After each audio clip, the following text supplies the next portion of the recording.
So, yeah, Back from hiatus. yeah, yeah. I miss you, man. It's been way too long, and couldn't uh, couldn't stay away. We got to do this. This Right. isn't ideal. I miss so much just being able to sit there, talk to you. I But know.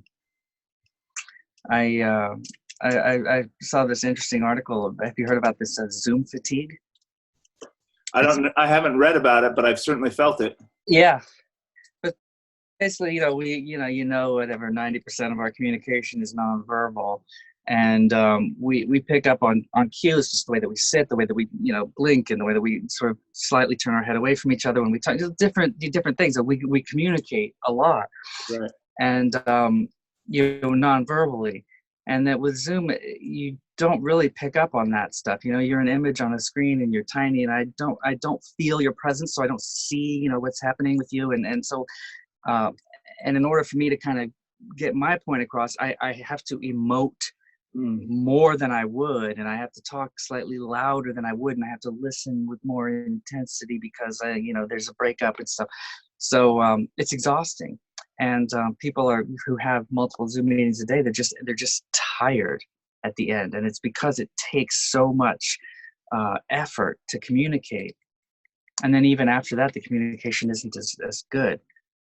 So I have a feeling when we finally do get together and sit and talk, it's just going to be so feel so good.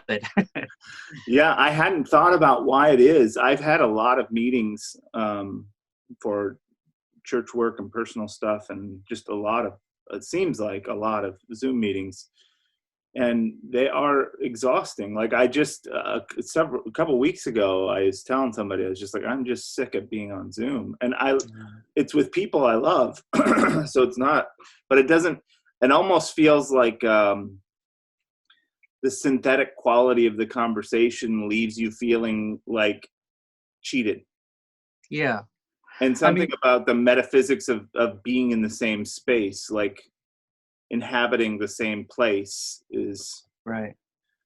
It's weird because I imagine that's what people first felt like when the telephone was right. invented. But even on the phone now, because it's been around and is such a part of our culture, like I can hear you breathing on the phone, and I understand that it's just my voice. So for some reason, we've gotten into sync with using the phone. Like the phone is not exhausting. Well, and I think we have different ways we use those technologies with different technique. Like Yeah, the medium dictates how we use it. And so we have a way that we text to each other in different yeah, classes of people. We have a way that we talk on the phone to each other. A greeting for someone that I don't know that's calling me is different than the way I answer the phone when you call or Erica calls or something like that. yeah, yeah. With other people, it's ahoy hoy. Yeah, All so protocol. right. Maybe Well, we just haven't had enough time to develop social protocols around Zoom to figure out how to chill out and just be okay. we haven't learned how to do it yet. All right. Well, welcome to Talking in the Chasm, compassionate, controversial conversation between best friends. Holy man. And atheist. I'm Felix. Welcome. We've been on. We haven't had a a session in over a week. Yeah. Maybe over 2 weeks. Is it? It's been like a month. Oh man, it's terrible. You're Matthew, by the way. I'm Matthew, and this is Felix. See how bad we are at this now? Yeah, right. I don't know what's going on. All right. So, do you want to introduce what we're talking about? Or Yeah. I feel like we're kind of stuck on present conditions. There's so much happening, and this is like I feel like that we're all in such an unprecedented era. I was talking with my dad just yesterday, and I said, Dad, my dad and I have some very different worldviews, especially politically. And I said, Dad, do you ever imagine America being like this, like locked down from coast to coast and the economy stopped and grinding to a halt and all this stuff? And he said, no, it's completely otherworldly. Never could have even imagined a scenario like it. So I think it warrants conversation and talking about those things. One of the things we want to talk about, Felix and I want to discuss today, because it's kind of up our niched alley, is this radical polarization. And I've been dealing with it a lot on social media, and we certainly see it in news media. These armed protests to open states back up, and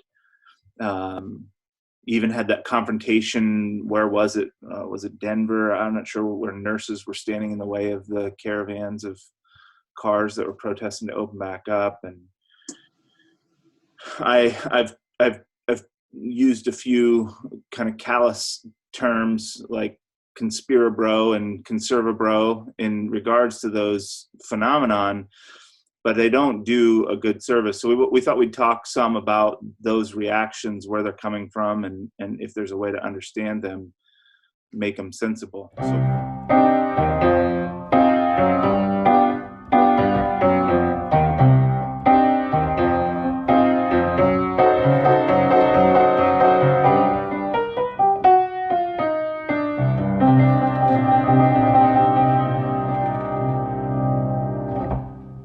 So what are your opening thoughts about it, Felix? Yeah, I mean, I thought it'd be interesting just because I feel like it's something I've never really seen before. We all have our confirmation bias, kind of thing. Like we hear what we want to hear. We hang out with people who agree with us. We just want to hear, we want to sort of feel confirmed all the time in whatever we think and say. And I don't really, I mean, since this guy was elected, we try not to say his name around our house, but it's just weird how like polarized the country has seemed to become. I mean, I feel like growing up in the Reagan era, that there were conservatives and there were liberals and there were Democrats, Republicans, and they had different views, but I didn't feel like they were so far apart and that there was so much animosity there. I mean, like maybe there was a bigger middle. Yeah, or that they weren't as far apart, and that there was still sort of human respect and stuff. I mean, maybe I'm remembering it wrong. I mean, I was a little kid, and I don't know, but I just feel like it's gotten worse and worse. And then now with this guy in office, we've just seen an extreme that I just, people.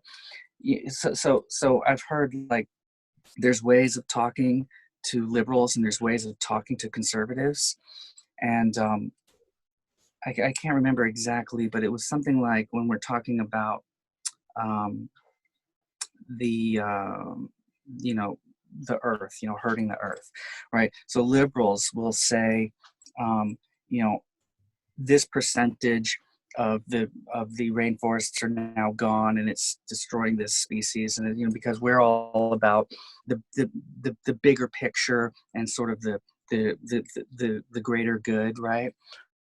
And so in order to show attention to this problem with liberals, you would put up charts and you would put up statistics and you would show what's happening, and you would show the effects of little animals that are now dying because there's no trees, whereas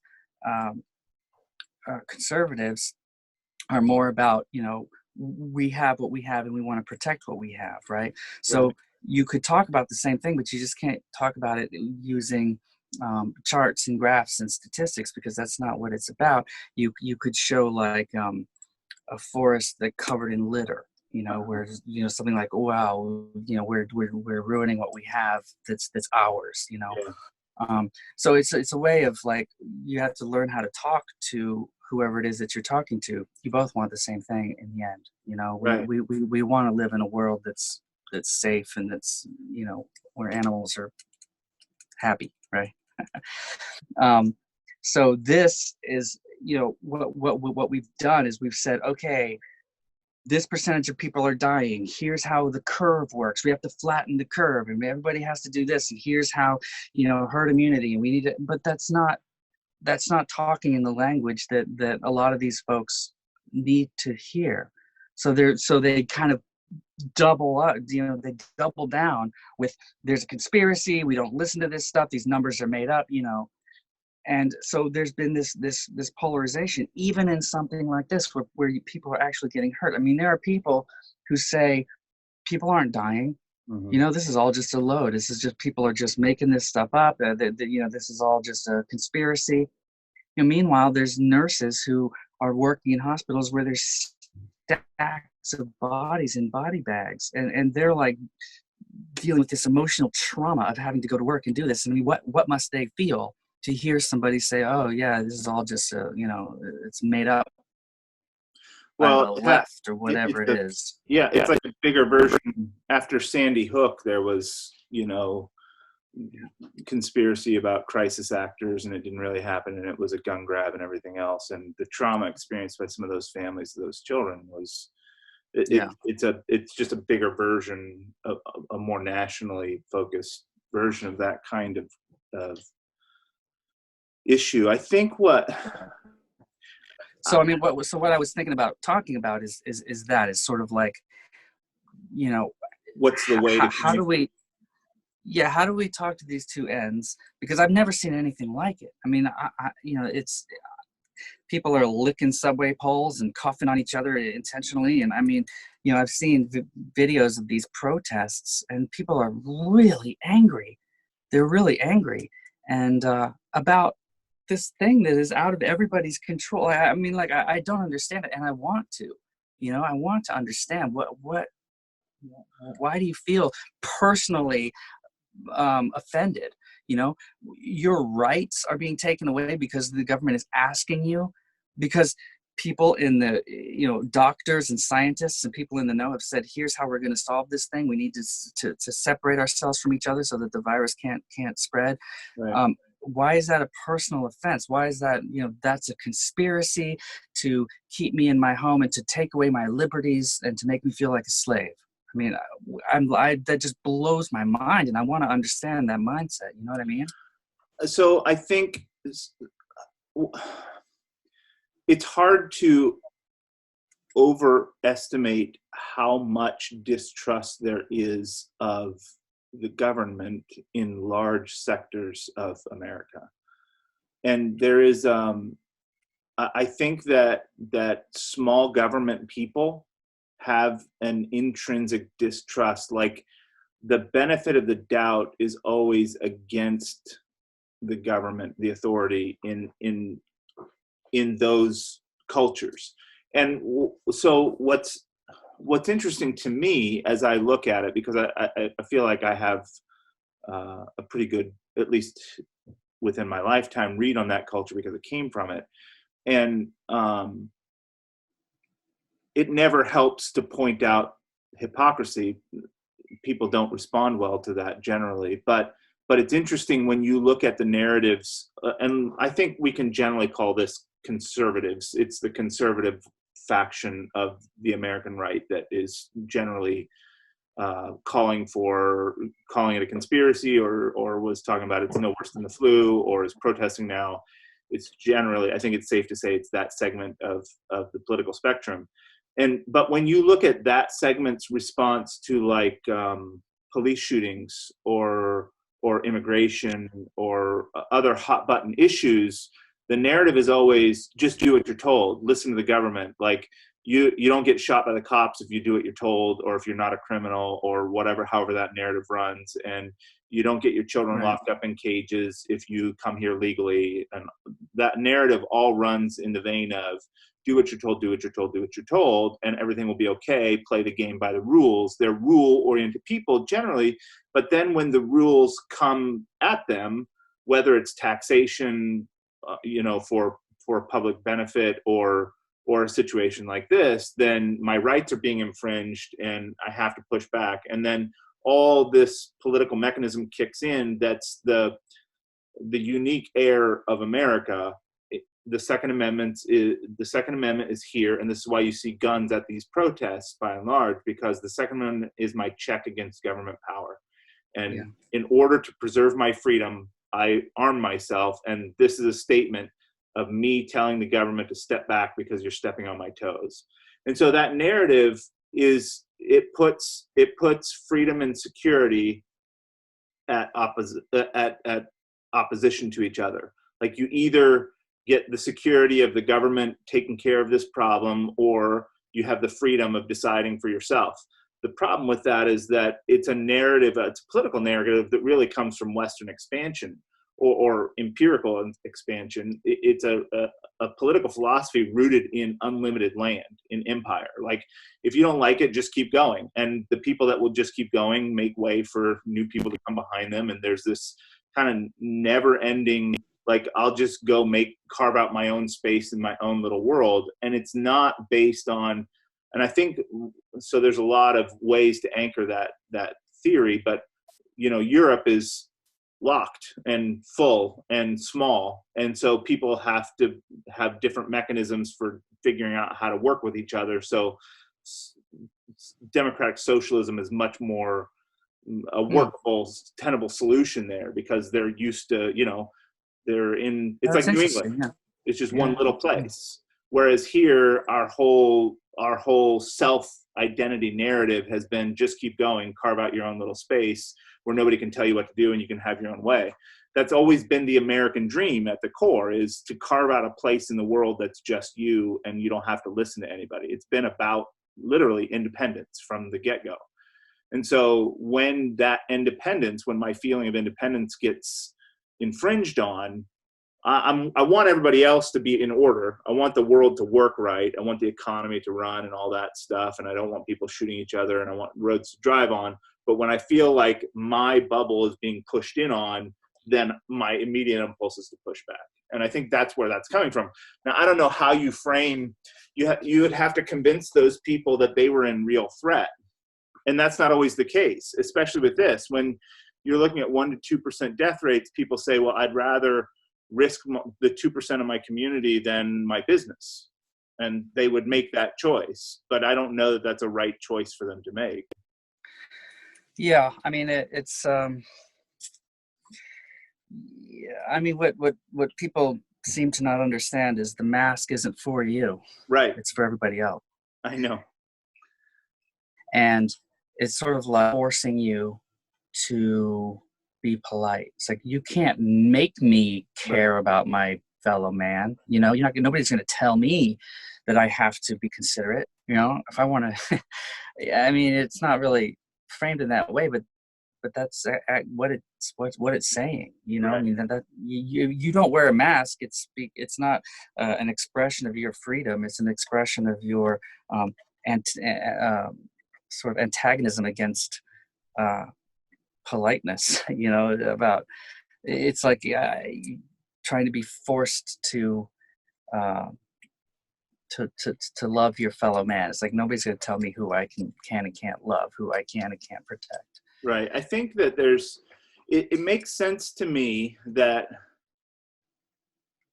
conservatives, people that own that label for themselves, don't update their worldview very often. Like, that's the whole point to being conservative. It's to conserve something that you think works, whether that's religious conservatism or political conservatism or social conservatism. I'm kind of a social conservative myself, but and I could be considered, depending on what part of the spectrum you're looking at, a religious conservative.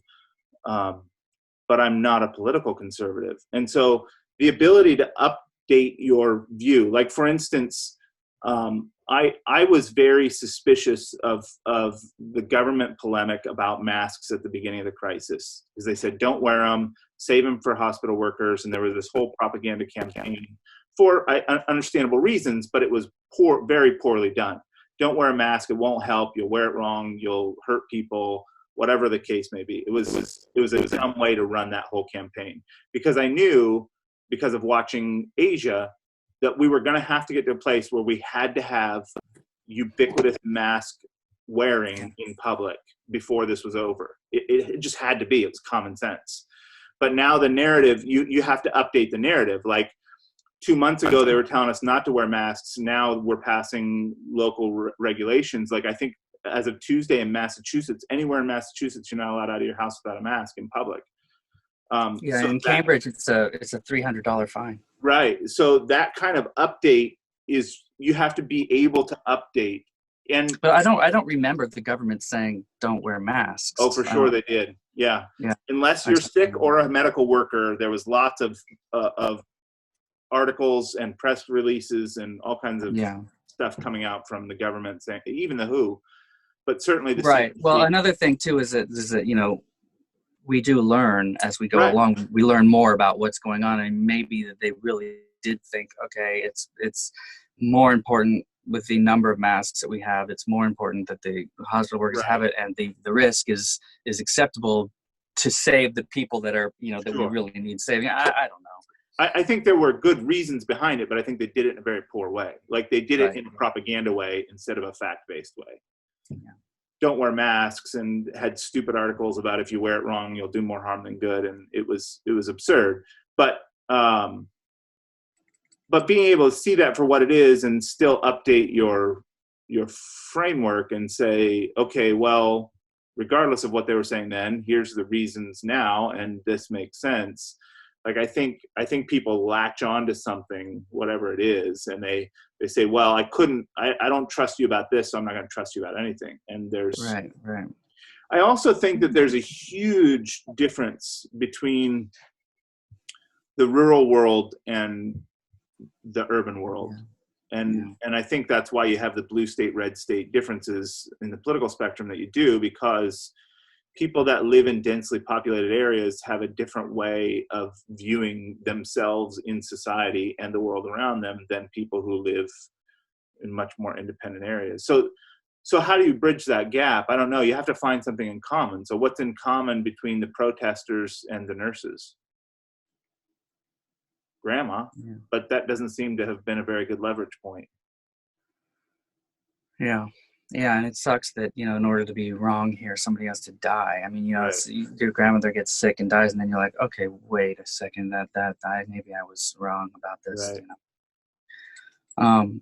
But I'm just a little bit shocked and amazed at the venom and that the pushback has. You know, these protests.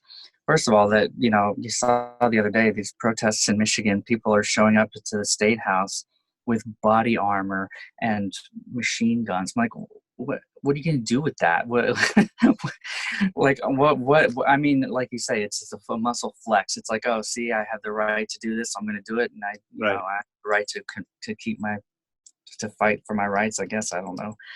But I thought that was a little bit silly looking, these people showing up in body armor. But like they thought, I don't know. It's almost like, oh, this is in my closet. I never get to use it. And I was, you know, I never get to carry my machine gun. Let's just do it. Yeah, I think. So here's where I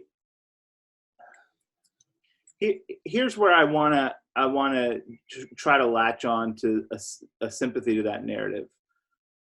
If you frame the world around independence ideologies, like the ultimate value is personal liberty, I think there's some reasons to question that narrative. But if that's your framework, and you look at 20th century history, state violence and oppression has been the boogeyman, the rightful boogeyman of the world. And so I think that people in that world, that's still their boogeyman. Okay, so like here's another example. When you talk to especially ethnic Muslims from the Arab world, they call, often they'll use as a pejorative for Christians, they'll call them crusaders.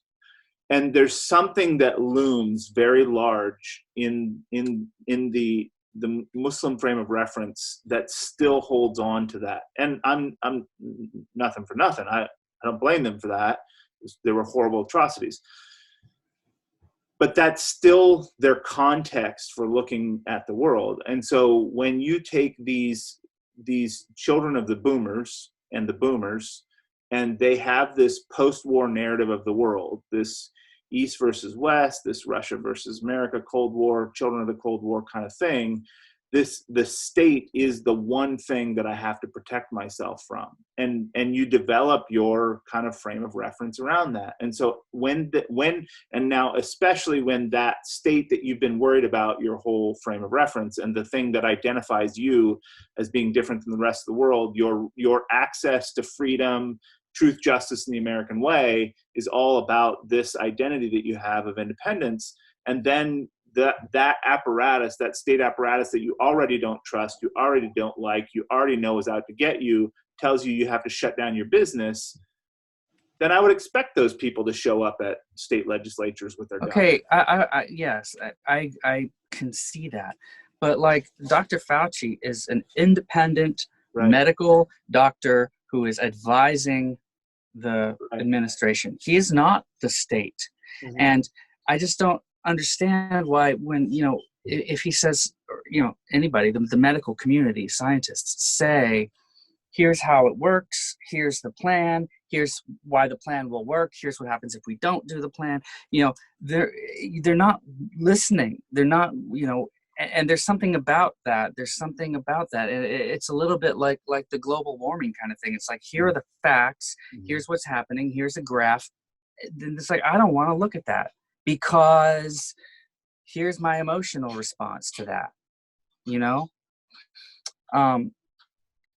so here's just a little story, because it goes beyond, my rights. I have a right to, okay. Right.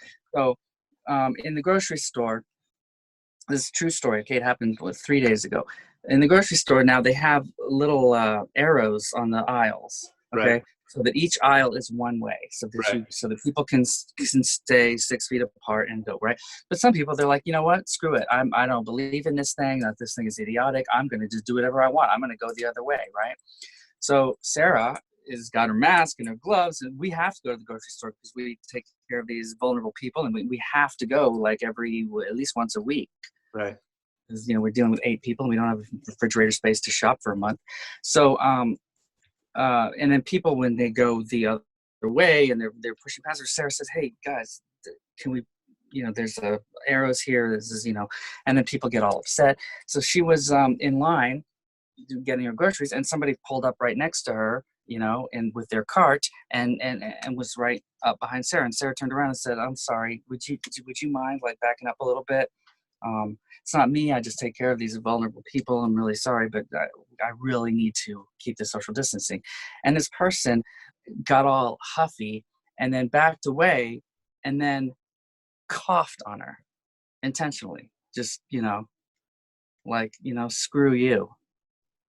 And that's more than like, oh, the government's not going to tell me what to do. That's like this aggressive, and that's what I don't understand. I mean, I understand the government saying, okay, I'm not going to put my seatbelt on because, I do what I want. That's fine. You want to hurt yourself.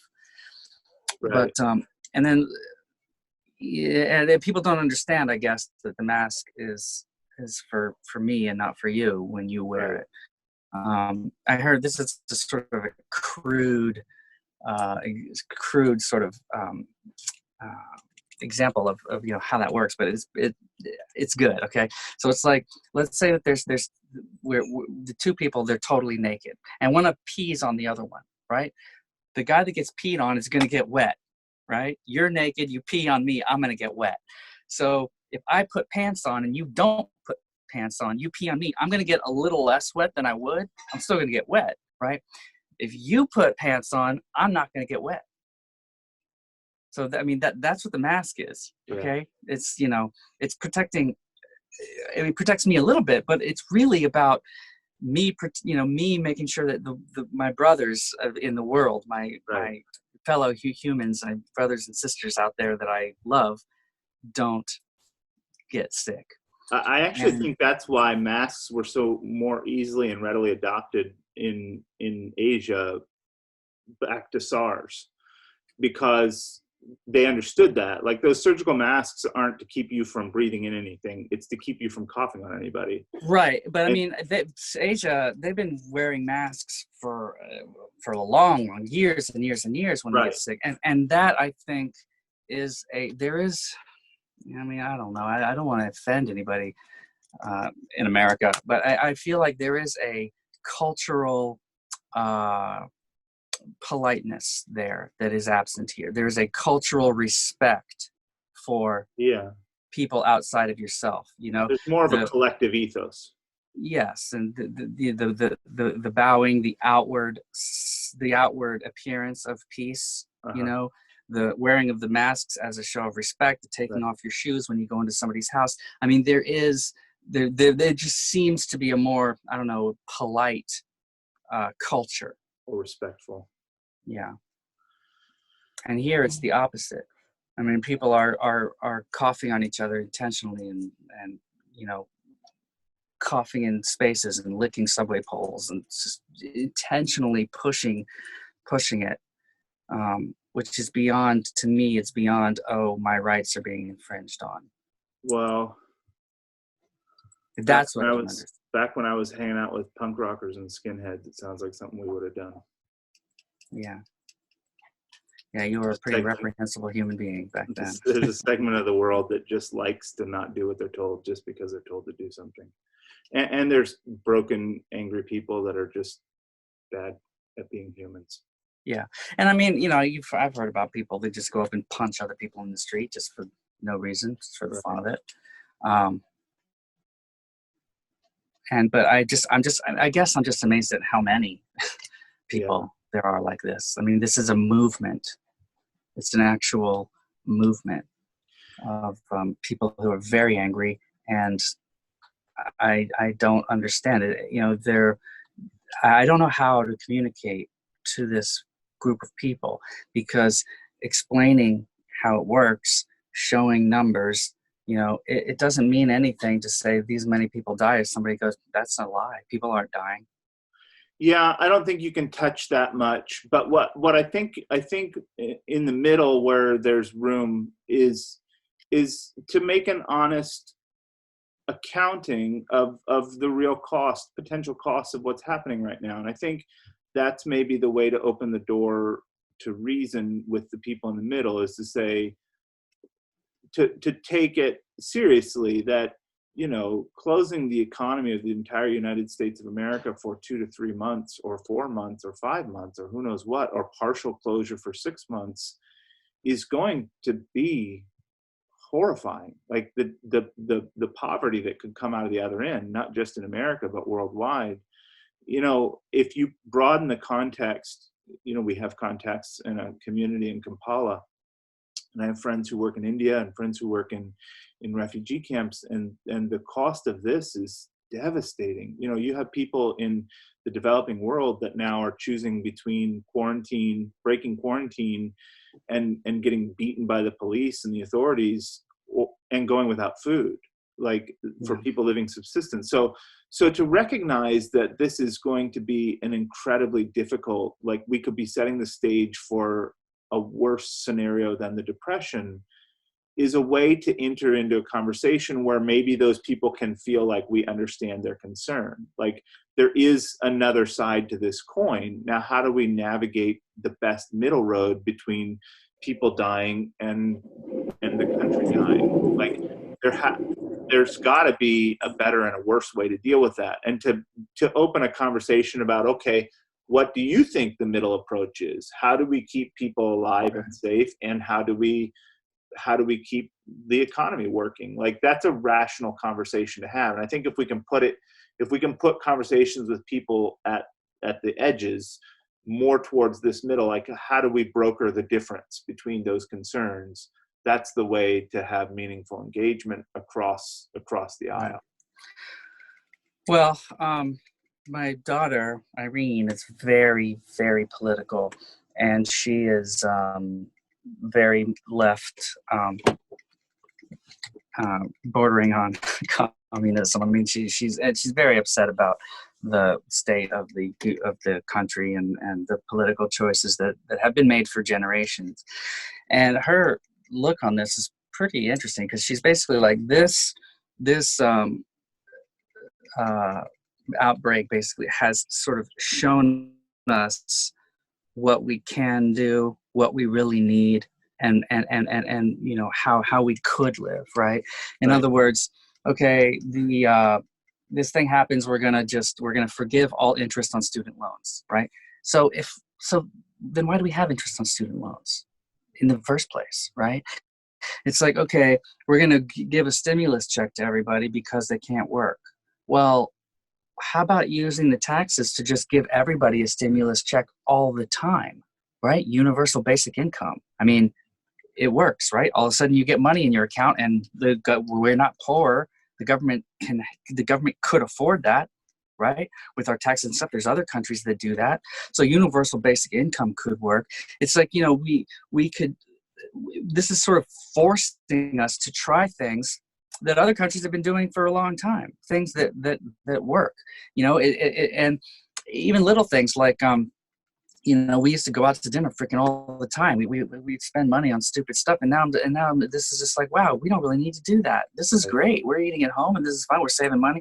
Yeah. We're together more. It's making you choose things that you wouldn't necessarily choose, and including big government things. Right. And I wish that and Irene wishes that we could look at this and say, do we really need this much commercialism and capitalism? I mean, is it necessarily a good thing? It's like our businesses are closing. It's like, well, yeah, if we try to live the way that we've always lived, this excessive consuming of everything on the earth, including the earth itself, just for the fun of it, maybe that's not the best way to live, and maybe like you said about the middle ground, maybe there's another way, right? Maybe we back off a little bit. Maybe there's we do universal basic income, and we don't, and it's not everything is about capitalism and money, and I mean, these are lofty.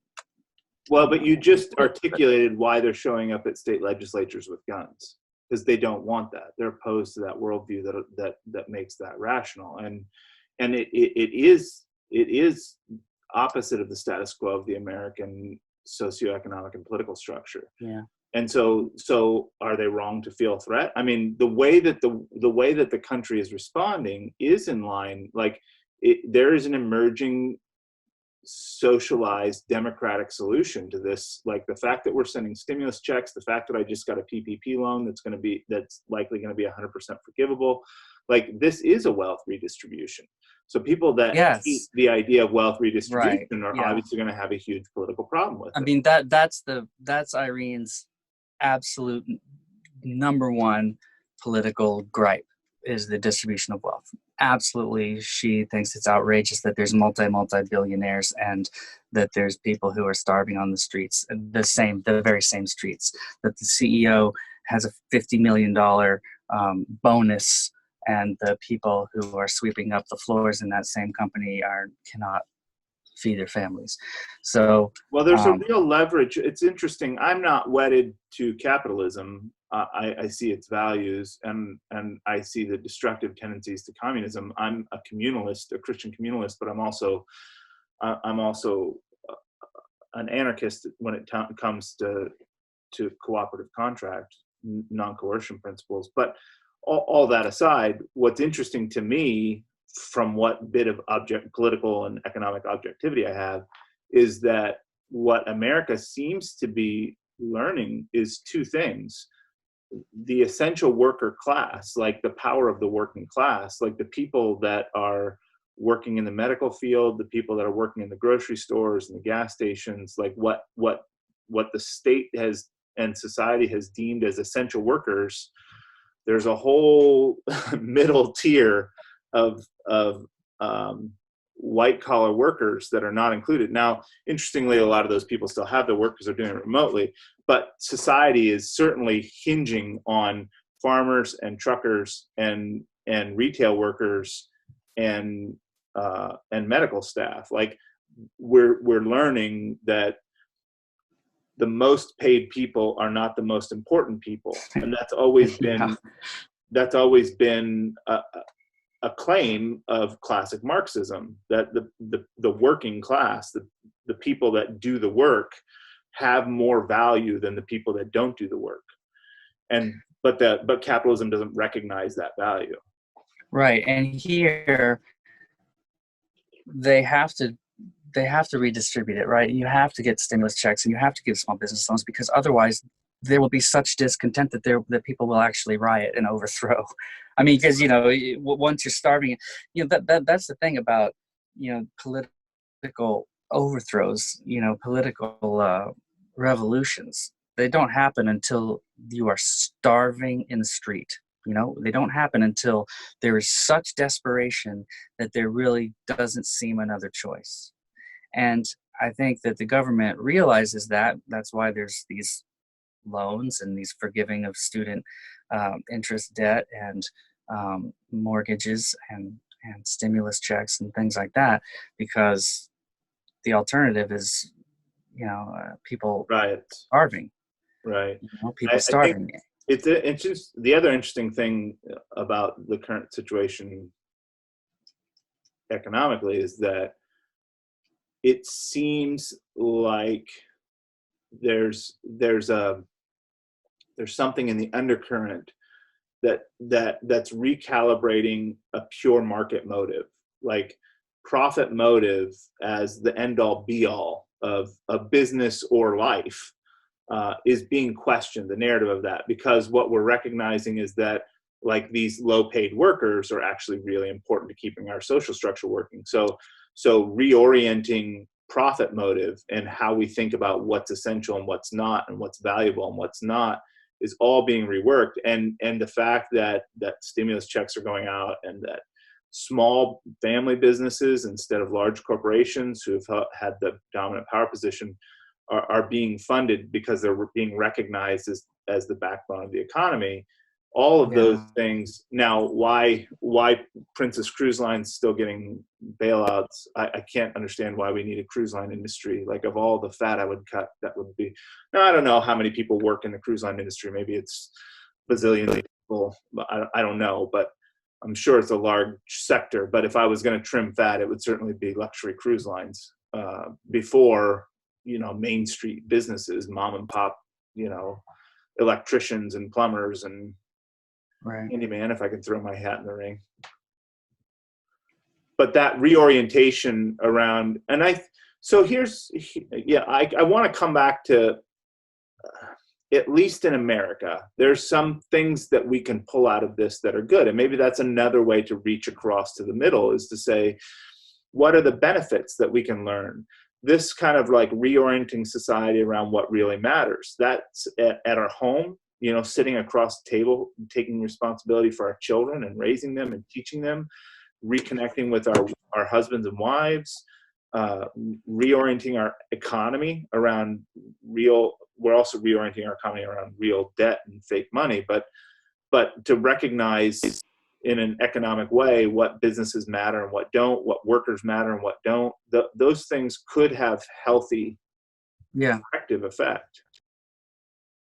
Yeah, I mean, I feel like 9/11 changed the world for the worse. Right. I mean, now it's just everybody's more suspicious. Everybody's more fear-based. All we've done is we made traveling through airports extremely inconvenient. Obnoxious. But I don't feel any safer. I mean, it's ridiculous, right?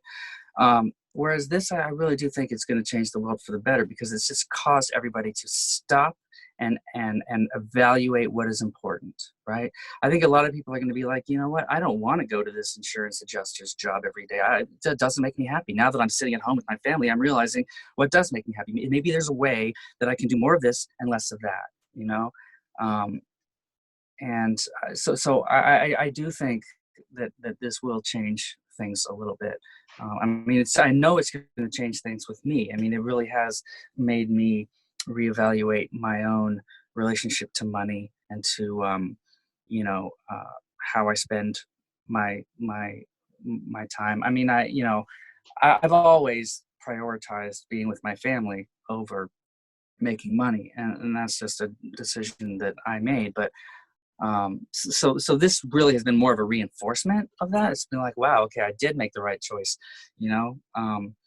but I'm also extremely lucky that I'm in the medical, care industry, basically. So my job was never at risk. Hmm. So I'm still doing the same job that I've done in the same way that I've done it, and there's been no interruption at all. But I do think and hope that this will change the world for the better in this way that 9/11 changed the world for the worse. Well, certainly, I can imagine that a lot of consumerism is being put in check. I know it is even in my own mind. Like when the future is uncertain, consumerism is one of the first things to take a hit, and that's not necessarily a bad thing for us. The other thing is that infrastructure. There's a lot of potential infrastructure change, like these large office buildings with 300 desks, and all those people could be working at home. We know that now, right? Like Right, right. there's no reason to have the overhead of that huge office space. Like have a Yeah, and smaller space and bring people everybody together. work. Everybody works differently, but I think that a lot of people are more productive at home. Sure.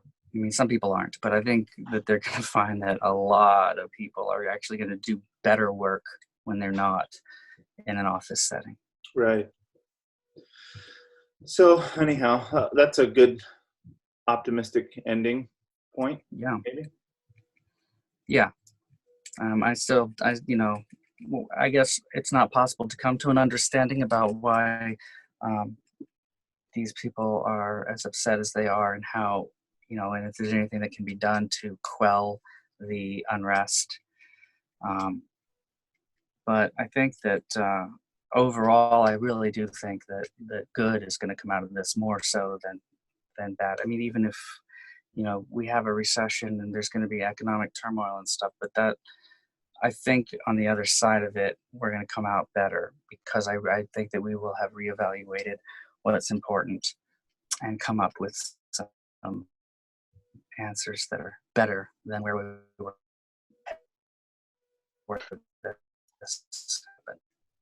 You're cutting out there. I want to end on something good. We didn't talk about Yeah. my coffee mug. Have I introduced you? Okay. My Papa mug. Oh wow, what does it say? What does it say? It says Happiness, Papa, hugs, and happiness, love. hugs. And love. Aw, that's wonderful. This is from That's my great. mother-in-law. It's a fantastic mug. It's one of my favorites. Nice. So props to Deb. Nice. I love you. Thanks for the cup. Yeah. All right, man. Well, it's so great getting back in touch, and No, I wish I could hug you. do this more often. Yeah, that's one thing that sucks.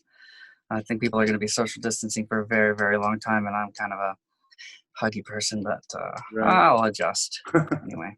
So I bow to you. I love you, Love you too. and I will see you later, man. Okay, Okay. bye. Peace. Peace.